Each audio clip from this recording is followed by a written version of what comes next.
When an Egyptian pharaoh died, priests cut open his chest, placed a carved green beetle directly on top of his heart, and sealed the body shut. That beetle had one job.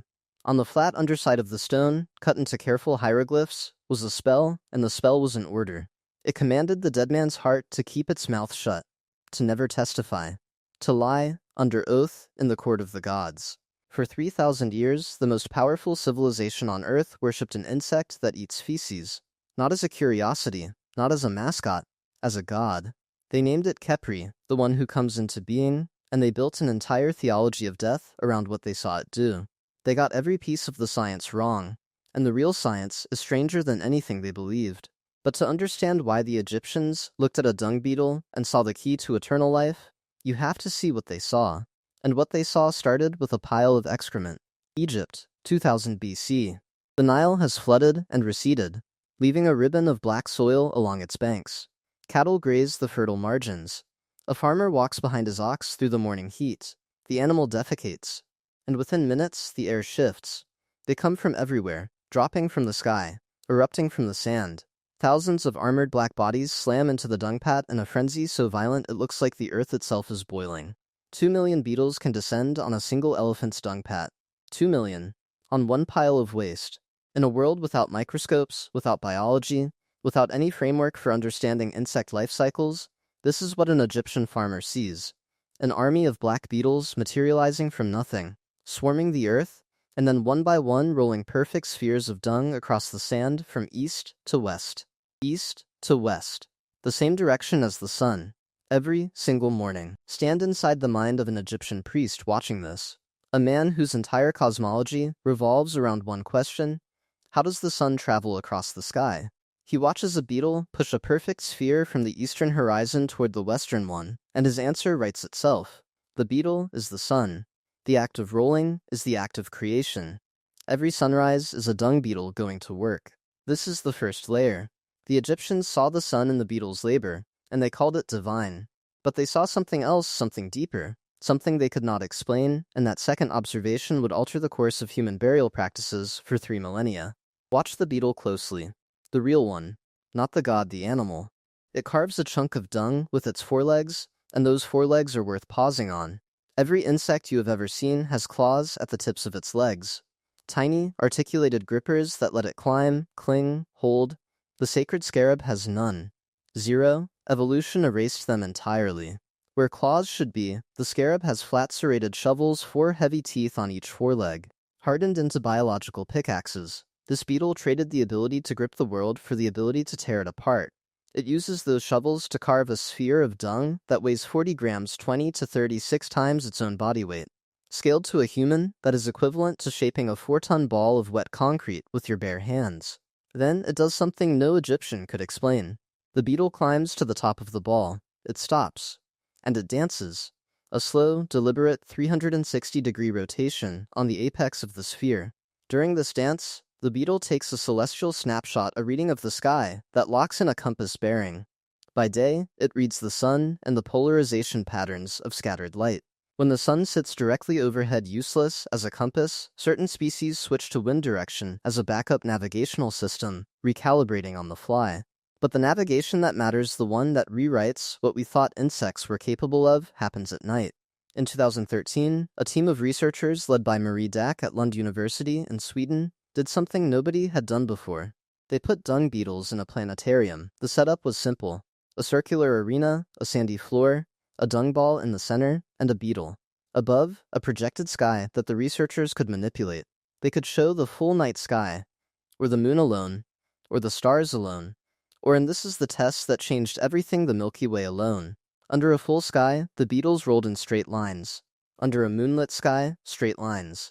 Under a starry sky with no moon, straight lines. Under a sky showing only the Milky Way, still straight lines. Then they put tiny cardboard hats on the beetles' heads, blocking their view of the sky. The beetles wandered in circles. Aimless, lost, Scarabaeus satirus, the nocturnal dung beetle, navigates by the Milky Way, not by individual stars. Its compound eyes are far too weak for that. It reads the gradient of the galactic band itself, the faint, milky smear of 100 billion stars blurred into a river of light. The beetle detects a contrast difference of just 13% between the bright southern arm and the dimmer northern arm of the galaxy. And that is enough. It locks on a bearing and pushes backward into the darkness in a perfectly straight line.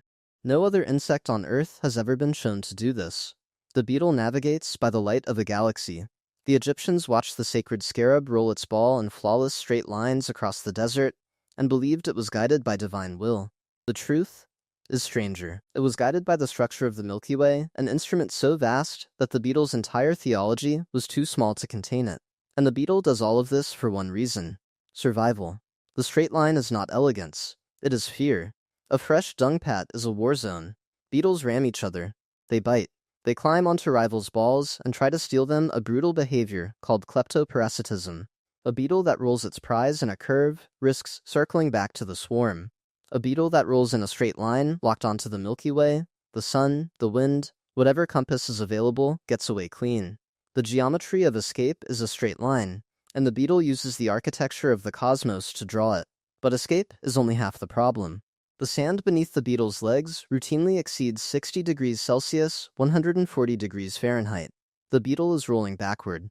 Its mid and hind legs press directly into the scorching ground. They cook. To survive, the beetle stops, climbs on top of the dung ball, and wipes its face and legs with regurgitated liquid, using the moist sphere as a mobile cooling station. It is carrying a 40-gram canteen of excrement through a desert, navigating by starlight, fighting off thieves, and trying not to burn alive. Scaled to human proportions, this is equivalent to walking barefoot across melting asphalt while pushing a 4-ton boulder backward, steering only by the faint glow of distant city light pollution in your peripheral vision, and stopping every few minutes to pour water on your feet so your skin doesn't peel off.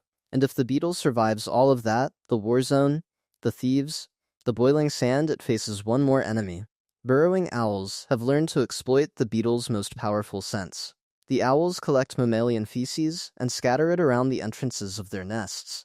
When the beetles arrive, drawn by a smell, they can detect from 30 miles away the owl's ambush and eat them. A predator that uses the beetle's own biology as bait. This is the animal the Egyptians watched. Every day.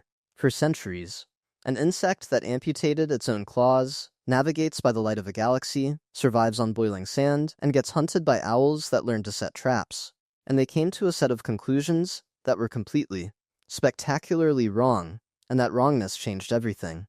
The Egyptians never saw a larva, they never saw an egg, they never saw a pupa. The entire middle of the beetle's life cycle happens underground, in total darkness, inside a sealed chamber of compacted earth. What the Egyptians saw was this: a beetle rolls a ball of dung into the desert. It buries the ball. It disappears. Weeks or months later, a fully formed adult beetle erupts from the barren soil where nothing lived before. Life from nothing. A spontaneous miracle. Creation itself, rising from the dirt. The Greek philosopher Plutarch, writing in the 1st century AD, recorded an even deeper misunderstanding. He noted that Egyptian scholars believed there were no female scarab beetles. The sexes of Scarabaeus sacer look nearly identical: no giant horns, no obvious size difference, none of the dramatic dimorphism you see in rhinoceros beetles. The Egyptians concluded that every scarab was male. All of them. They theorized that the beetle reproduced by depositing its seed directly into the dung ball, which acted as an artificial womb.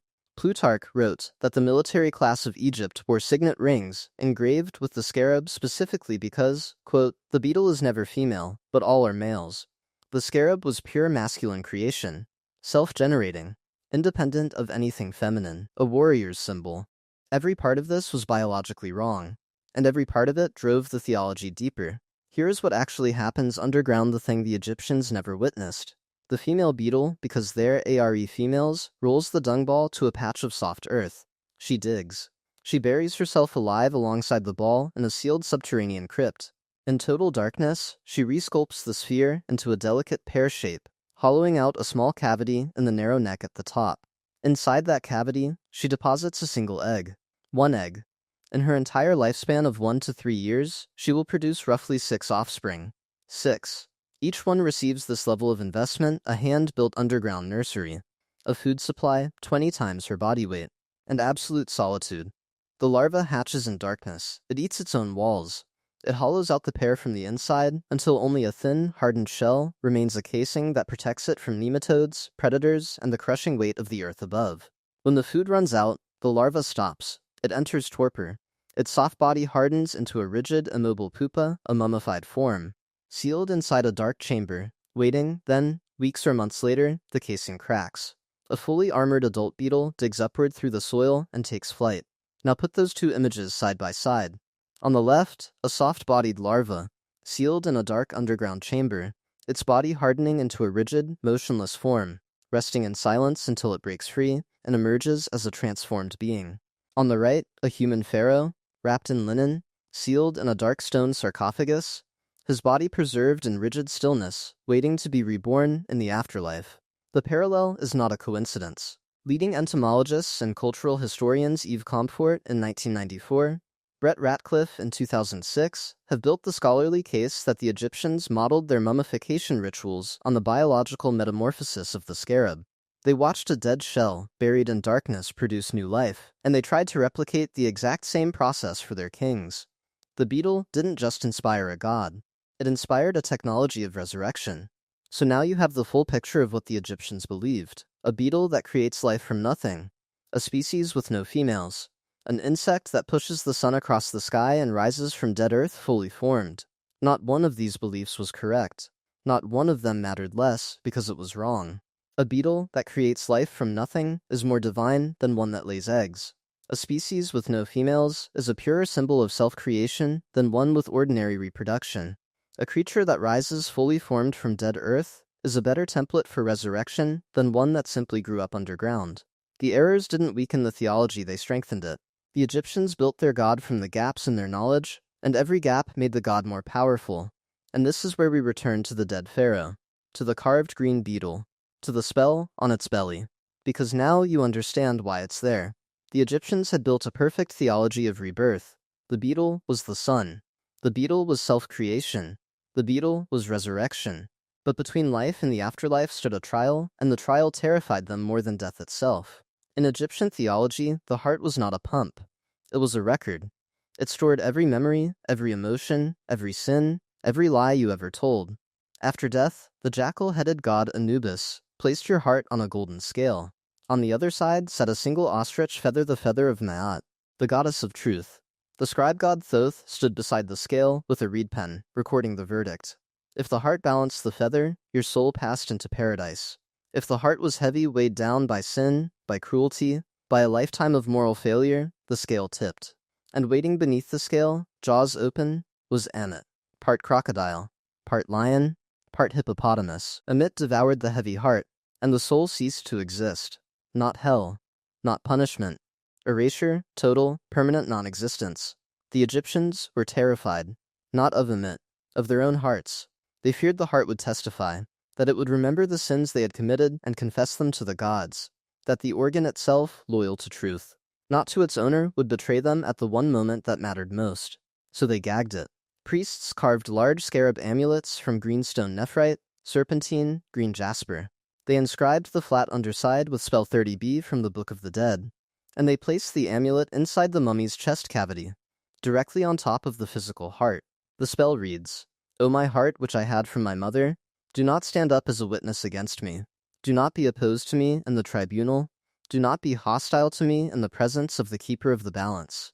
Not a prayer, not a blessing, a gag order, a piece of enchanted legal technology placed directly on the organ that could destroy you, commanding it to commit perjury in the highest court of existence. The most powerful people in the ancient world, pharaohs, priests, generals, nobles, went to their graves with a stone beetle on their hearts and a spell on its belly that said, in essence, keep your mouth shut. Not a charm, not a symbol, a cheat code, a hack of divine justice, carved from green stone and shaped like a dung beetle. This is the real reason the Egyptians worshipped the scarab. Not because it was beautiful, not because it was strong, because it was the vessel that could carry a human soul past the one barrier that power, wealth, and pyramids could not overcome, the truth. There is one more thing. Not all dung beetles eat dung. In the rainforests of Peru, a species called Deltochilum valgum built on the same body plan, the same serrated forelegs, the same compact armor abandoned excrement entirely. It hunts millipedes. It pins them down, decapitates them, and feeds on the carcass. A dung beetle that became a predator. A recycler that became a killer. 3,000 years ago, the Egyptians looked at this family of insects and saw the engine of creation. The sun pushed across the sky, life rising from death, a god that needed no mother. Tonight, if you walk outside and look up, the Milky Way is still there, and somewhere beneath it, a beetle the weight of a paperclip is climbing to the top of a ball of dung, locking its eyes onto the faint gradient of 100 billion stars, and rolling backward into the dark, pushing its inheritance toward a hole in the earth where it will seal a single egg inside a tomb of its own making, and wait for the next life to break through. The Egyptians got the science wrong. They got the feeling exactly right.